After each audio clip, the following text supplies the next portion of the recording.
오늘은 하나님은 인간이 왜 계셔 이 땅에 오셔야 하였는가 하는 제목으로 함께 의의를 나누고자 합니다. 우리는 이 세상에서 숨을 쉬며 보며 느끼며 생각하며 소원하는 바를 이루기도 하고, 어떤 이는 후손도 남기고 또 어떤 이는 그냥 때가 되면 이 세상을 떠나는 인생을 살아가고 있습니다. 그리고 우리 인간은 이 세상을 살아가면서 꽤 많은 활동을 하고 살아가고 있습니다. 특히 무엇인가를 계속적으로 생각하며 고안하며 만들어내며 성취하기 위해서 피땀을 흘리며 노력하며 일하고 살아가고 있는 것이 인생이 아닌가 하는 생각이 들 때가 종종 있습니다. 인간은 이러한 유구한 역사를 읽어내며 살아왔고 지금도 살아가고 있고 앞으로도 살아갈 것입니다. 하지만 가만히 보건대 우리가 이렇게 분주히 이 세상을 살아가고 있지만 진정으로 우리가 이 세상의 주인이 아닌 것을 깨닫게 됩니다. 왜냐하면 한평생을 살아가지만 끝내는 한 줌의 흙으로 돌아간다는 것을 보면서 인생은 바로 저와 여러분들의 것이 아니라는 것을 조금만 생각하면 알게 될 것입니다. 자, 그렇다면 우리 인간의 존재는 무엇이며 무엇을 위해서 일을 해야 하며 왜 이렇게 반복되는 일을 해야 하며 무슨 결실을 얻기 위해서 이렇게 악의 틈 속에서 살아가야 하는가, 그리고 우리를 주관하시는 어떤 초월적인 존재가 있다면 그는 과연 누구인가 하는 원초적인 문제부터 한번 생각해 보고 싶은 마음에서 오늘 말씀을 준비했습니다. 자, 이 세상에서 살아가는 우리가 주인이 아니라면 보이지 않는 어떤 초월적인 존재가 이 보이는 세상과 보이지 않는 세상까지 만들었다는 것을 깨닫게 될 것입니다. 이 초월적인 하나님이 우리 인간에게 하나님의 존재하심과 또 그분이 어떤 존재인가를, 또한 이 모든 피조의 세계에 대한 뜻과 심지어 인간을 만드신 이 모든 것들을 인간에게 가르쳐주는 유일한 바로 통로가 있는데, 그것이 바로 여러분들이 가지고 있는 성경입니다. 이 성경은 하나님의 영으로 감동된 자들이 기록된 하나님의 책입니다. 그러니까 인간은 다만 필기 도구에 불과한 것입니다. 자, 디모데후서 3장 16절로 17절 말씀을 보겠습니다.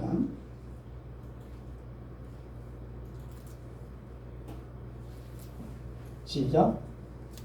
또 어려서부터 성경을 알았나니 성경은 능히 너로 하여금 그리스도 예수 안에 있는 믿음으로 말미암아 구원에 이르는 지혜가 있게 하느니라. 아멘. 17절. 또 어려서부터 17절 16절부터 시작. 모든 성경은 하나님의 감동으로 된 것으로 교훈과 책망과 바르게 함과 의로 교육하기에 유익하니. 이 성경은 바로 인간이 기록했지만 실제로 이 성경의 저자는 누구라는 얘기예요?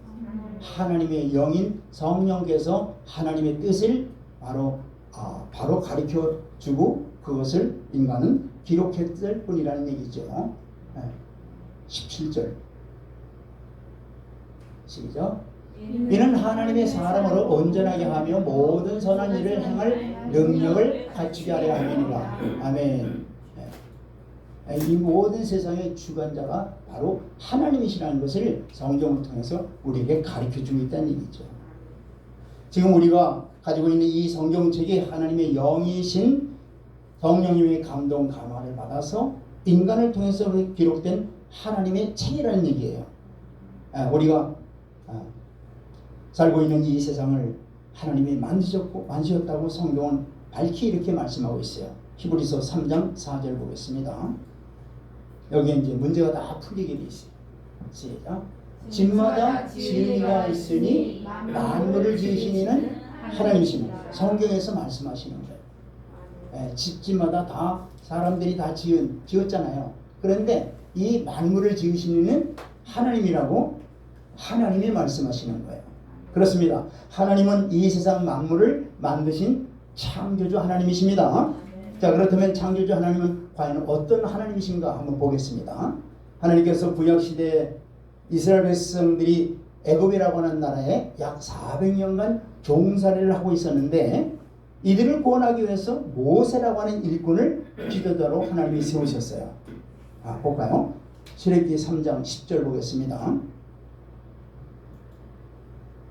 3장 10절 시작.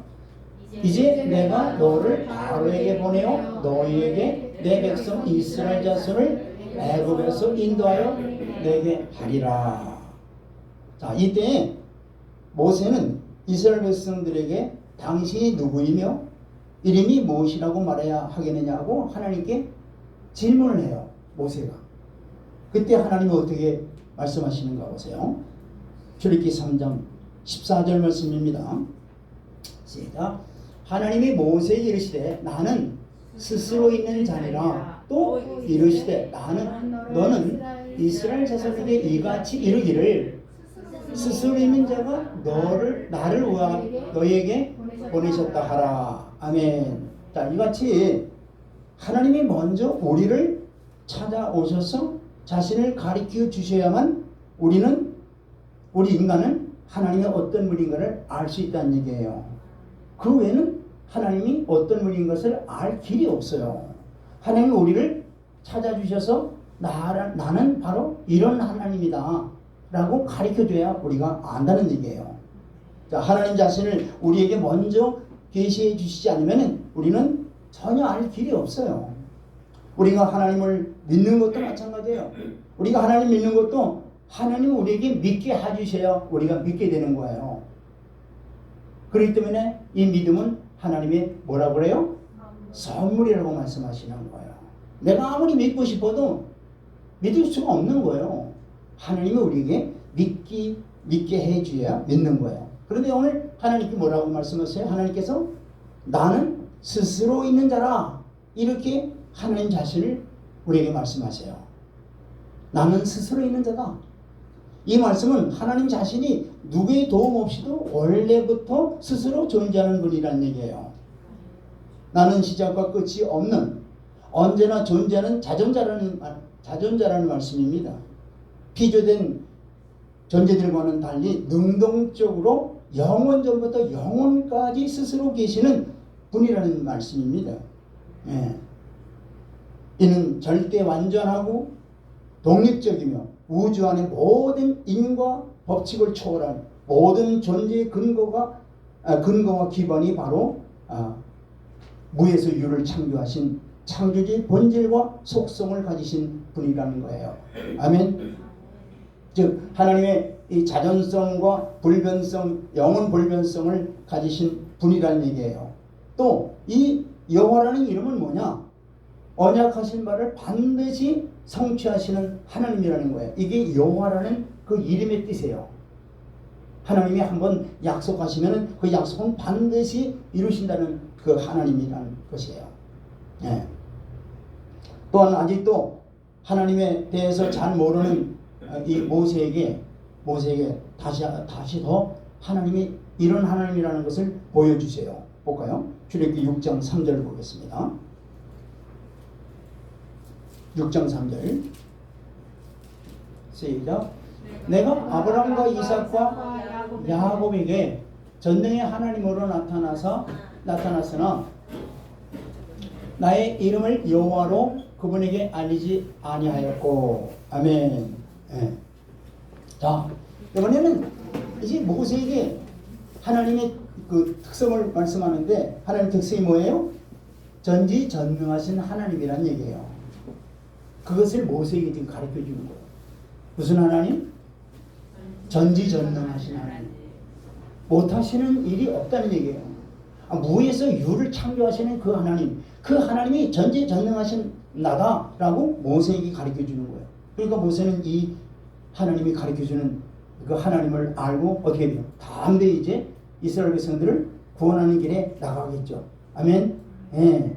이와 같이 하나님은 어떤 분이신가를 모세를 통해서 알려주었듯이 오늘날도 우리에게 동일하게 가르쳐 주십니다.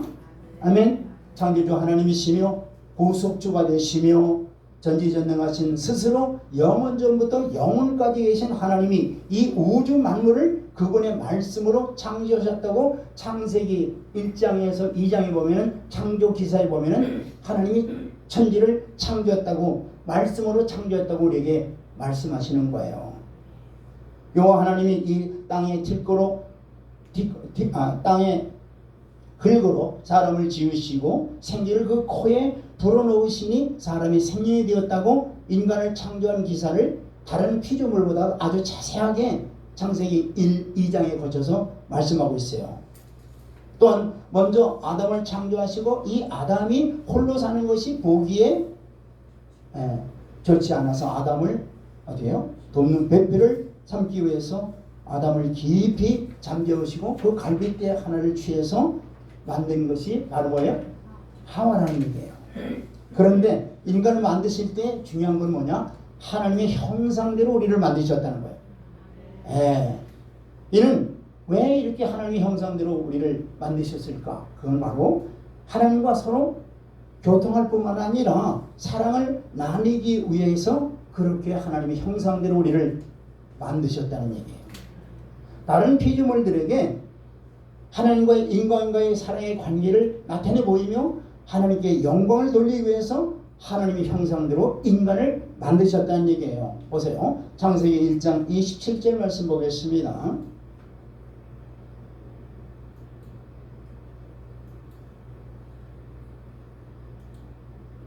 시작. 하나님이 자기의 형상 곧 하나님의 형상대로 사람을 창조하시되 남자와 여자를 창조하시고 그리고 진정으로 하나님과의 사랑의 관계로 하나님과의 관계를 맺게 하기 위해서 다음과 같이 하나님께서 명령을 하십니다. 보세요. 2장 17절 말씀이 오겠습니다. 시작. 선악을 알게 하는 나무의 열매를 먹지 말라. 네가 먹는 날에는 반드시 죽으리라 하시니라. 아멘. 자, 인간을 인격이 없는 다른 피조물처럼 어떤 자연 법칙이나 또는 기계적인 방식으로 관계를 맺게 했다면은 인간에게는 뭐예요? 하나의 로봇에 불과한 것이죠. 그런데 인간은 하나님의 형상으로 만드셨기 때문에 하나님과의 인격적인 만남 속에서 교제를 이루시고 또 사랑을 자율적으로 나눌 수 있게 하기 위해서 인간에게 자유의지를 주셨다는 얘기예요. 아담과 하와가 진정으로 하나님을 사랑하고 하나님을 안다면은 하나님이 말씀하시는 말씀에 순종했을 것이고 그렇지 않으면 그 말씀에 거역했을 겁니다. 그런데 하나님이 말씀하신 이 선악과 문제 앞에 이들이 어떻게 반응했습니까? 이들은 마귀가 유혹하는 소리에 넘어가고 만 거예요. 자, 창세기 3장 5절 말씀 보겠습니다. 3장 5절 시작. 너희가 그것을 먹는 날에는 너희 눈이 밝아져 하나님과 같이 되어 선악을 알 줄 하나님이 아심이니라. 아멘. 자, 이 마귀의 이 소리를 아담과 하와가 들었다는 얘기예요. 하나님의 말씀 듣는 것보다는 이 마귀의 소리를 누가 들었다는 거예요? 아담과 하와가 이 마귀의 소리에 들어버렸다는 얘기예요. 다시 말해서 속고 말았다는 얘기죠. 이와 같이 이 마귀는요 언제나 거짓말쟁이요 또 거짓말의 앞제비입니다. 그리고 끝내는 이 마귀의 운명은 어떻게 돼요? 결국은 죽음의 길로 가게 되어 있습니다.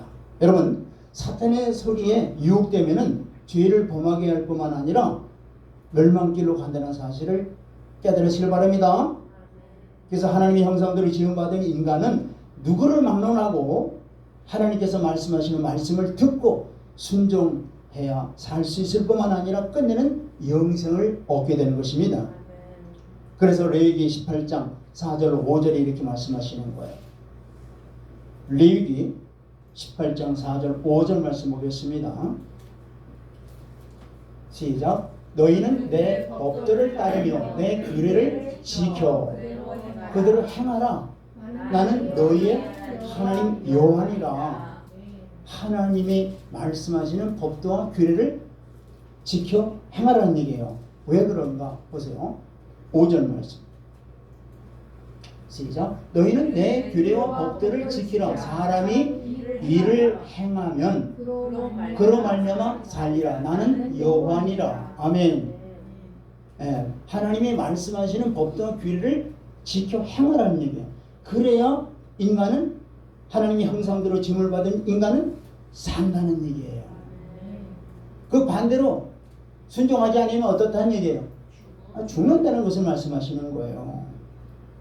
자, 이렇게 하나님께서 불순종한 자들을 어떻게 그러면 이 선악과를 먹지 말라고 하는 이 명령의 말씀을 불순종한 이들에게 어떠한 하나님의 형벌이 이루어졌는가를 한번 보겠습니다. 자, 첫째, 하와에게는 어떤 형벌이 주어졌어요? 창세기 3장 16절 말씀 보겠습니다.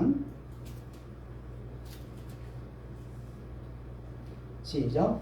또 여자에게 이르시되 내가 네게 임신하는 고통을 크게 더하리니 네가 수고하고 자식을 낳는 것이며 너는 남편을 원하고 남편은 너를 다스릴 것이니라 하시고. 자, 하와에게 무슨 고통을 더하셨다고요? 해산하는 임신이 아니라 임신한 다음에 해산을 하잖아요. 그때 해산할 때 그 고통, 레이버라죠, 영어로. 그 레이버를 갖다 느끼는데 해산할 때 고통이 지난 그 평상시보다 이 죄를 지은 다음에는 어떻게 돼요? 더 고통이 심하다고 이렇게 말씀하셨어요. 왜 그럴까요? 하나님께서 하나님의 형상대로 지음받은 인간이 하나님 말씀에 순종하지 않을 때 하나님의 마음도 이 여인이 겪는 해산의 고통과 같이 하나님의 마음도 아프시다는 얘기예요. 이걸 알아야 돼요. 우리가 하나님의 말씀에 불순종해서 죄를 범할 때 그냥 우리는 그것으로 끝나는 게 아니고 하나님의 마음도 그렇게 아프시다는 얘기예요. 그리고 여자는 남편을 사모하는 그러한 의무를 주셨죠. 이건 뭐냐면은 무슨 여자는 남자의 그 권위 아래 들어간다는 이런 뜻이 아니라 하나님이 세워주신 남편의 권위를 너는 인정하라 이런 뜻이에요. 위계 질서를 가지고 이제는 인정하며 살아가라는 얘기예요. 또한 아담은 어떤 형벌을 받았습니까? 아담은 그야말로 평생 동안 수고하여 땅의 소산을 먹을 수 있으며 결국에는 자신이 출발한 곳인 어떻게 흙으로 돌아가는 그야말로 비참한 신세가 되어버린 거예요. 물론 여기서 수고라고 하는 것은 물론 평상시에도 일을 할 때 수고가 따르죠. 근데 이 수고라는 것은 뭐냐면은 죄를 범함으로 인해서 뭐예요? 자연도 역시 자연도 파괴되었다는 얘기예요. 소산에 나는 자연도 그런 소산이 파괴되었으므로 피 땀을 흘리는 그 수고에 더 수고를 해야 평상시의 수고보다 훨씬 많은 수고를 해야 겨우 먹을 수 있는 것을 얻을 수 있다 이런 얘기예요. 그리고 끝내는 어떻게 돼요? 너는 흙이니 흙으로 돌아갈지니라. 그야말로 비참한 그러한 운명을 겪게 되는 거죠. 이처럼 인간이 영원히 살지 못하고 죽을 수밖에 없는 존재가 된 것은 뭐 때문에 그래요? 죄 때문에 그런 거예요. 여러분들 죄라는 것은 다른 게 아니에요. 죄는 딱 아주 간단한 거예요. 죄는 뭐냐면은 무슨 남에게 욕을 하거나 또 남이 그 훔치고 이런 것이 우리가 죄라고 보통 생각하잖아요. 물론 그것도 죄죠. 근데 근본적으로 죄라는 건 뭐냐면은 하나님의 말씀을 불순종하는 거, 이게 죄예요. 하나님의 말씀을 불순종하는 게 죄예요. 그러나 하나님은 이렇게 비참해진 인간을 그냥 내버려 두지 않으셨어요. 뭘 약속하세요? 하나님께서 구원자인 메시아를 보내주실 것을 약속하시는 거예요. 그러니까 이것이 하나님께서 우리를 창조하신 하나님의 형상대로 창조하신 하나님의 사랑의 표출이 바로 뭐냐? 이 기쁜 소식을 주시는 거예요. 보세요. 창세기 3장 15절 말씀을 보겠습니다.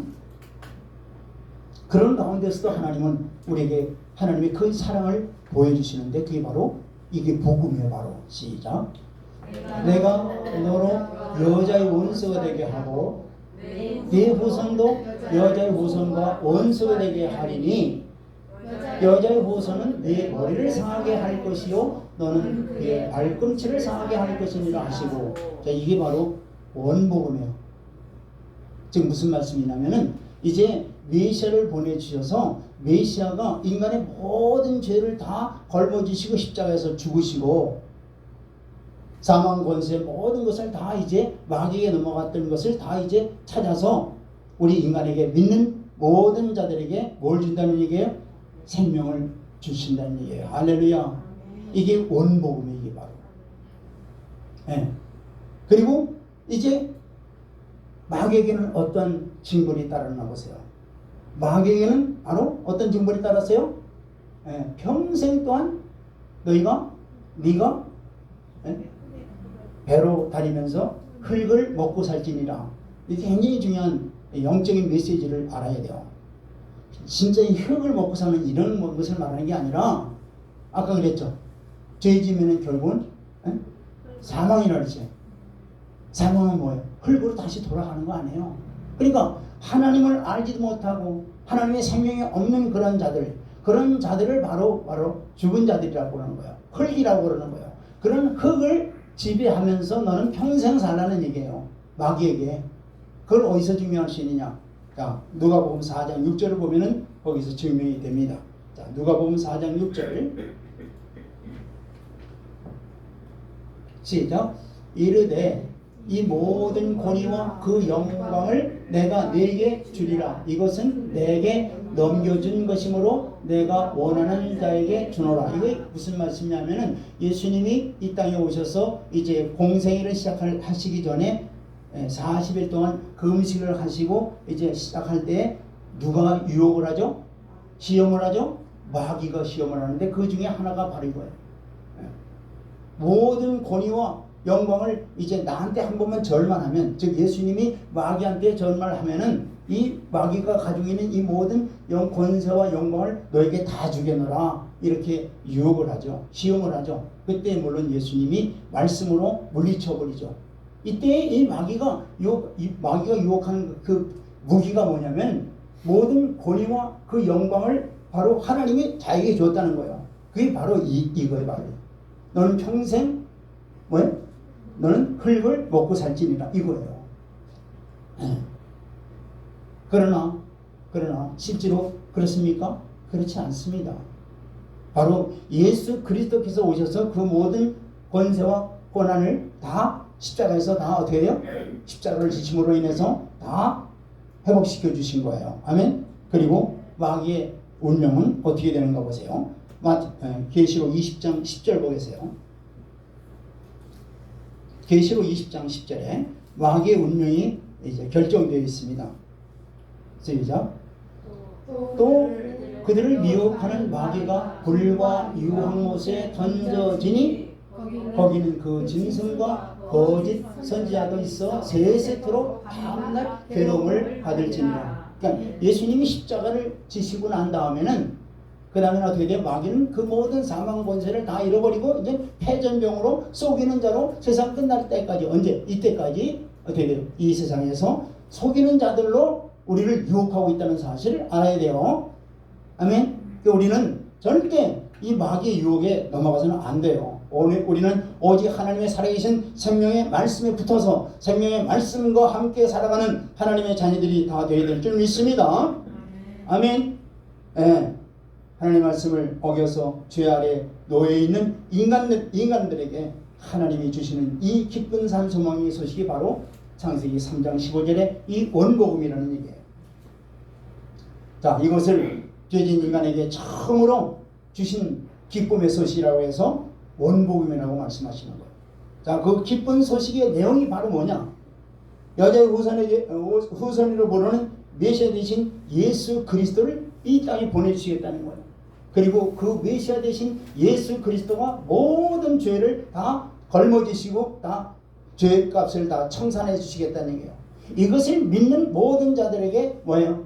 하나님의 참 자유를 주시고 구원을 주시고 생명을 주시고 영생을 주시고 이것이 바로 기쁜 소식이다 이 말이에요. 아멘. 자, 이 약속된 메시아, 이 메시아를 이 땅에 보내주시기 전에 먼저 구약의 이 4,000년이라고 하는 이스라엘의 역사를 통해서 보내주실 이 메시아가 어떤 분이신가를 여러 방면으로 여러 시대 여러 선지자들 통해서 계속 교육하고 가르쳐 주신 것이 바로 구약의 역사입니다. 예를 들면 다윗과 같은 그러한 왕을 세우시고, 이 다윗과 같은 왕은 바로 이제 앞으로 오실 메시아는 이 다윗과 같은 왕의 역할을 한다, 이런 뜻으로 구약의 다윗의 왕을 세우신 거예요. 또 하나님이 함께 한다는, 임재한다는 그 표로 뭘 세우시라고 그랬죠? 하나님이 이스라엘 백성들에게 성막을 세우라 했잖아요. 성막. 그 성막이 하나님이 함께 한다는 그 표예요. 그 성막 제도를 통해서 뭐예요? 계속 이제 앞으로 오실 메시아가 바로 하나님이 임재하시는 것과 같이 이제 메시아 대신 예수 그리스도가 이 땅에 임재하신다고 하는 것을 그림자로 보여주는 교육이 바로 성막 제도예요. 예. 또 이제 사람이 실수를 해서 부재 중에 사람을 죽였다고 합시다. 그러면 그때 어떻게 보수자, 그걸 복수하는 자가 죽여야 마땅하죠. 근데 그것을 이 부재 중에 죽였을 경우에는 그 보수자로 하여금 죽이지 못하게끔 무슨 제도를 만들어요? 네, 도피성을 만들려고 그러잖아요. 그래서 도피성을 만들어서 바로 이제 부재 중에 사람을 죽인 죄를 범한 자라 할지라도 그 대제사장이 죽을 때까지 그 도피성에 있으면 죽지 않게 돼 있어요.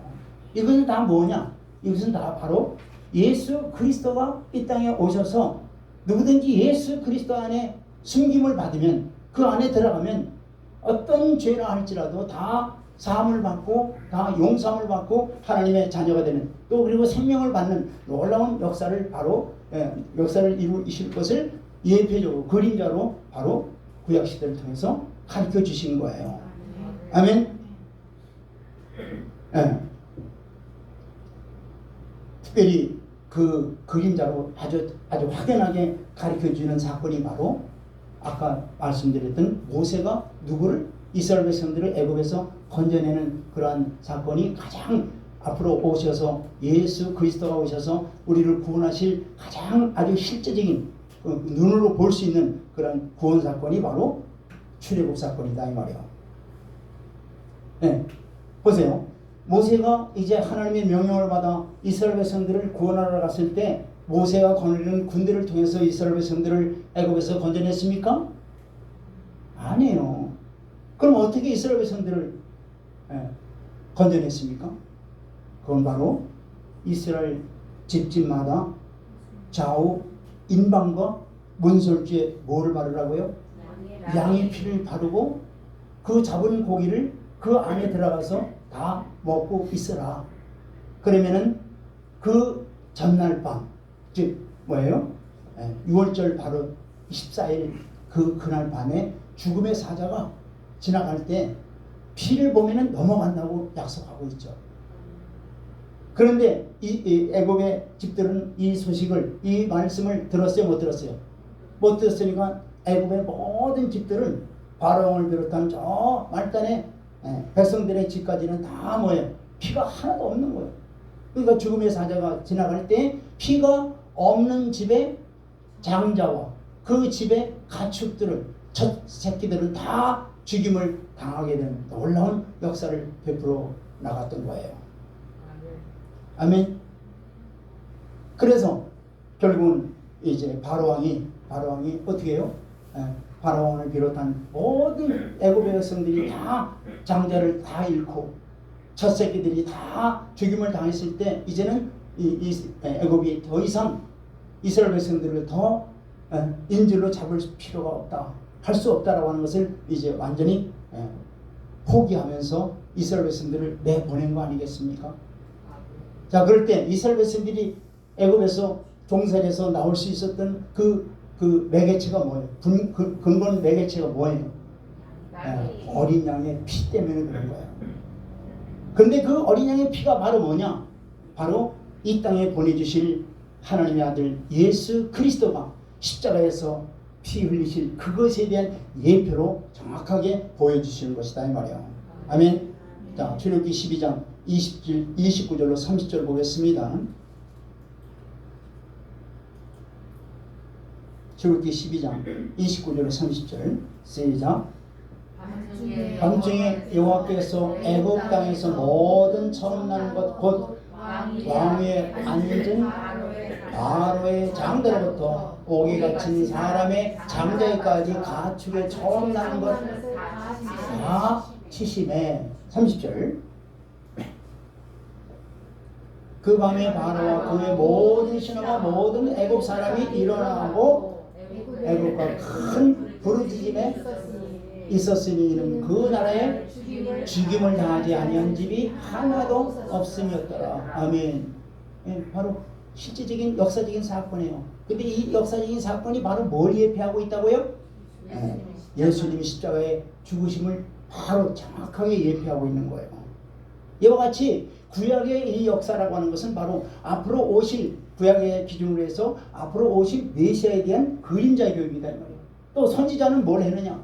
선지자는 바로 앞으로 오실 메시아는 이런 일을 할 것이라고 하는 것을 먼저 미리미리 예언하시고 말씀하시는 게 바로 선지자가 하는 일이에요. 볼까요? 이사야 53장 5절 6절. 자, 선지자는 그럼 무슨 일을 했는가? 자, 이사야 53장 5절 6절 보겠습니다. 자, 시작. 그가 찔림은 우리의 허물 때문이요 그가 상함은 우리의 죄악 때문이라. 그가 징계를 받음으로 우리는 평화를 누리고 그가 채찍에 맞음으로 우리는 나음을 받았도다. 아멘. 여기서 그는 누굴 말할까요? 앞으로 오실 메시아를 말하는 거예요. 예수 그리스도를 말하는 거예요. 이 예언이 바로 예수님이 이 땅에 오시기 전 700년 전에 이미 이사야를 통해서 앞으로 이루어질 일을 예언하고 있는 거예요. 이 예언대로 그대로 어떻게 돼요? 이루어진 거예요. 할렐루야. 6절 보세요. 우리는 다 양 같아서 그릇 행하여 각기 제 길로 갔거늘 여호와께서는 우리 모두의 죄악을 그에게 담당시키셔도다. 아멘. 예수님께 우리 모든 인류의 죄를 다 짊어지게 하셨다는 얘기. 그리고 십자가에서 그 죄 때문에 죄가 죽었다는 얘기. 할렐루야. 이걸 예표로 벌써 이미 이사야 선지자를 통해서 예언하신 말씀이다 이 말이에요. 이 말씀과 같이 이제 이 약속의 말씀과 모든 여러 모양으로 여러 세대를 거쳐서 예언한 예언의 말씀대로 실제로 예수님이 이 땅에 오시게 된 거예요. 자, 마태복음 1장 23절 보겠습니다.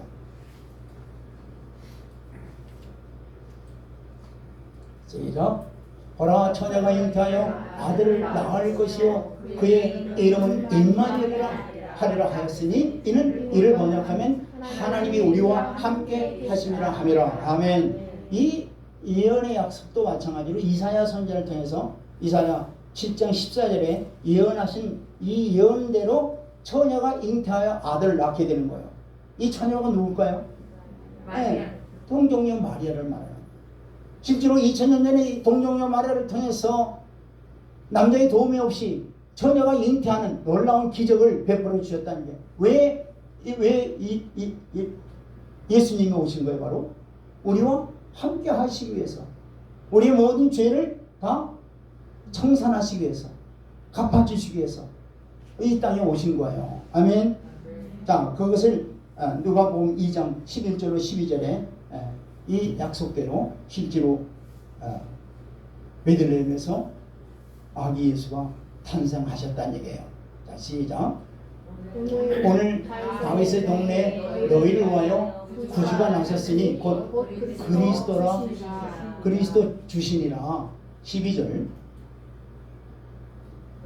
너희가 가서 강보에 쌓여 구유에 누워 있는 아기를 보리니 이것이 너에게 표적이니라 하더니 아멘. 자, 여기 강보에 쌓여 누인 구유가 바로 마태복음 2장에서는 다윗의 동네 어디라고요? 베들레헴에서 나셨다고 말씀하고 있어요. 자, 이것도 마찬가지예요. 이것도 구약의 미가 선지자를 통해서 예수님이 어디서 태어날 것까지 다 미리 말씀하신 대로 그대로 어디에 이루어진 거예요. 할렐루야. 이와 같이 메시아이신 예수 그리스도가 이 땅에 오심은 구약의 하나님의 뜻을 전했던 선지자들을 통해서 미리 말씀하신 대로 그대로 이루어진 것입니다. 그러면 무엇 때문에 우리를 구세주로 이 땅에 보내주셨을까요? 무엇 때문에 예수님을 이 땅에 구세주로 보내주셨느냐? 죄에 포로된 자들, 죄로 말미암아 마귀의 종로 타고 있는 하나님의 백성들을 구원하시기 위해서 이 땅에 보내주신 겁니다. 마태복음 20장 28절 말씀 보겠습니다. 시작. 인자가 온 것은 섬김을 받으려 함이 아니라 도리어 섬기려 하고 자기 목숨을 많은 사람의 대성물로 주려 함이니라. 이건 주님이 친히 말씀하신 거예요. 주님이 이 땅에 태어나시면, 이 땅에 오시면, 이 땅에 보내심을 받은 것은 바로 모든 하나님의 백성들의 모든 죄를 다 걸머지시기 위해서 이 땅에 오셨다고 분명히 말씀하고 있는 거예요. 그래서 사도 요한도 이렇게 증거하고 있습니다. 요한복음 1장 29절에 이튿날 요한이 예수께서 자기에게 나오심을 보고 가로되 보라 세상 죄를 지고 가는 하나님의 어린 양이로다. 아멘. 예수님이 하나님 아버지께서 맡겨주신 십자가를 지시기 전 공생의 3년을 시작할 때 니고데모라고 하는 유대 랍비이며 바리새인이며 당시에 종교 최고 지도자인 니고데모의 대화를 통해서 오늘 우리 모두에게 주시는 말씀인 줄 알고 깊은 다 함께 은혜를 받는 시간을 되길 바랍니다. 자, 이 니고데모라고 하는 유대 종교 지도자가 예수님에 대해서 확실하게 알기 위해서 밤에 예수님을 찾아왔다고 말씀하고 있어요. 볼까요? 요한복음 3장 2절 보겠습니다. 시작. 그가 밤에 예수께 와서 이르되 랍비여 우리가 당신은 하나님께로부터 오신 선생인 줄 아나이다. 하나님이 함께 하시지 아니하면 당신이 행하시는 이 표적을 아무도 할 수 없음이니이다. 아멘. 자, 이 니고데모는 유대인 종교지도자가 예수님에 대해서 확실히 알기 위해서 분명히 하나님의 아들이라고 그러는데 하나님의 아들이란데 그럼 하나님의 아들인가? 그럼 하나님의 아들은 어떤 분인가? 이건 아주 확실히 알기 위해서 언제 왔다는 거예요?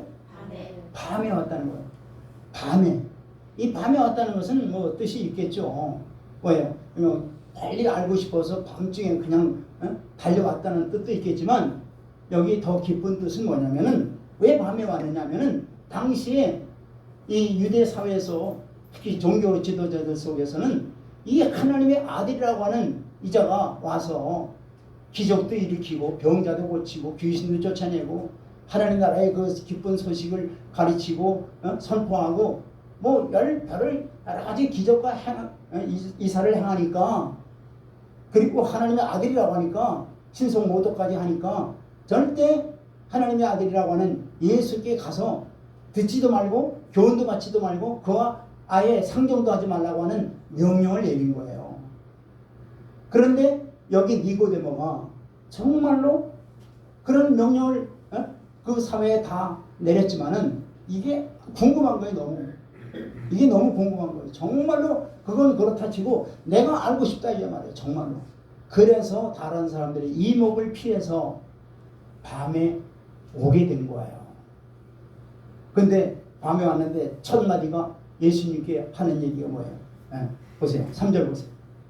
자, 첫 얘기가 아주 중요한 거죠. 자, 보세요. 자, 시작. 예수께서 대답하여 이르시되 진실로 진실로 내게 이르노니 사람이 거듭나지 아니하면 하나님 나라를 볼 수 없느니라. 아멘. 아주 굉장히 중요한 말씀. 뭐 다른 뭐 얘기할 것도 없어요. 아, 잘 왔다. 어떻게 왔냐 뭐 이런 거 나누는 게 아니라 아주 핵심부터 얘기하는 거예요. 이게 바로 핵심이에요. 인생의 핵심이 니고데모에게만 핵심이 아니라 모든 인생에게 핵심이 이 문제예요. 바로 뭐예요? 바로 사람이 거듭나지 아니하면 어디에 못 들어간다는 얘기예요? 하나님 나라에 볼 수 없느니라. 하나님 나라에 들어갈 수 없느니라. 아멘. 이 거듭난다는 뜻은 물론 두 번 태어난다는 뜻이에요. 영어로 말하면 born again, 다시 태어난다는 뜻이에요. 바로 이 뜻은 뭐냐면은 위로부터 태어난다는 뜻이에요. 위로부터 태어난다는 뜻이에요. 즉 하나님께서 영적인 눈을 띄게 해주셔야 하나님 나라를 볼 수 있다는 말씀입니다. 천국에 들어갈 수 있다는 말씀입니다. 교회 아무리 오래 다녀도 거듭나지 못하면은 천국에 갈 수 없다는 얘기예요. 그런데 니고데모는 이 영적인 말씀을 깨닫지 못하고 하는 말이 자기는 어머니로부터 태어나서 지금 육적으로 지금 나이가 지금 한갑이 넘는 그런 나이가 정도 되는데 내가 어떻게 다시 어린아이로 태어나서 다시 어머니 뱃속에 들어가서 다시 나올 수 있겠느냐, 이런 원초적인 그야말로 영적으로 무지한 이런 질문을 예수님께 하는 거예요. 여러분들 바로 이거는 여러분들 바로 요한복음 4장에 이와 같은 질문을 하는 여인이 있었죠. 수가성 여인이 이런 질문을 하잖아요. 예수님 물가에서 네가 생수를 알았다면 내가 너에게 줬으리라.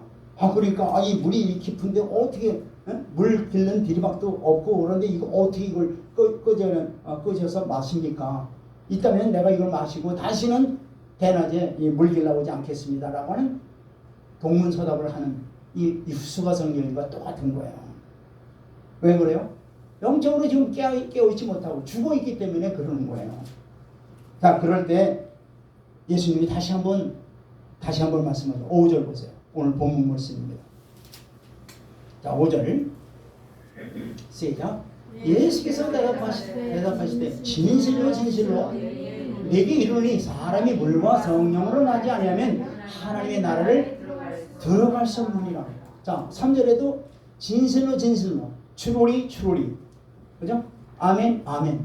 여기서도 추로리 아멘. 이 반복적으로 얘기한다는 것은 너무 중요하기 때문에 사실 이게 원문에 보면은 맨 앞에 나와요. 맨 앞에 서죠. 우리는 번역이 중간쯤 진실로로 표현되어 있지만은 그 원어를 보면은 맨 앞에 아멘 이렇게 나와요. 그건 무슨 말씀이냐? 너무나 중요하다는 얘기예요. 인생을 살아도 거듭나지 않으면 헛거라는 얘기예요. 돈을 아무리 벌고 세상의 명예를 얻고 아무리 다 그래도 거듭나지 않으면 너는 흙으로 돌아갈지니라. 이거 해봐. 이걸 지금 말씀하시는 거예요. 자, 이 말씀이 인간의 영혼이 사느냐 죽느냐에 걸려는 아주 중요한 말씀이라는 얘기예요. 진실로. 그래서 주님은 계속적으로 진실로 지금 이 말씀을 선포하는데 정말로 깨닫고 들어라. 지금 이 말씀하는 건 똑같은 거예요. 지금 하나님 나라에 들어갈 수 있는 자와 없는 자를 이 말씀이 결정해 주는 거예요. 여기서 그럼 물이 뭘까? 이 물만 알면 돼요. 이 물, 성령은 하나님의 영이니까 우리가 얼른 알기 쉽잖아요. 물론 성령도 보이지 않지만 지금도 성령님이 우리 가운데 운행하시는 거예요. 믿는 자 속에는 성령이 안에 임하시고 믿지 않는 자 가운데는 어떻게 돼요? 계속 성령이 운행하시고 일하고 계시는 거예요. 그러면 물과 성령으로 거듭난다고 그랬는데 그건 과연 물이 뭔가? 이 물이 굉장히 중요한 거예요. 물론 여러 가지 설이 있겠지만 여러 가지 이론도 있지만 이 물이라고 하는 것은 한마디로 성경에서 물이라고 하는 것은 세례를 의미하는 겁니다. 세례라고 하는 것은 무슨 뜻이냐면 세례라고 하는 것은 함께 죽고 함께 사는 걸 이게 바로 세례라고 그래요. 뭐라고요? 함께 죽고 함께 사는 거예요. 그럼 함께 죽고 함께 사는 게 뭘까? 누구하고? 그렇죠. 예수님과 함께 죽고 함께 사는 거예요. 그럼 예수님과 함께 뭘 죽어요? 뭘 죽는 거예요? 내가 여러분들이 죄 안에 죄가 들어있는 거잖아요. 지금 계속.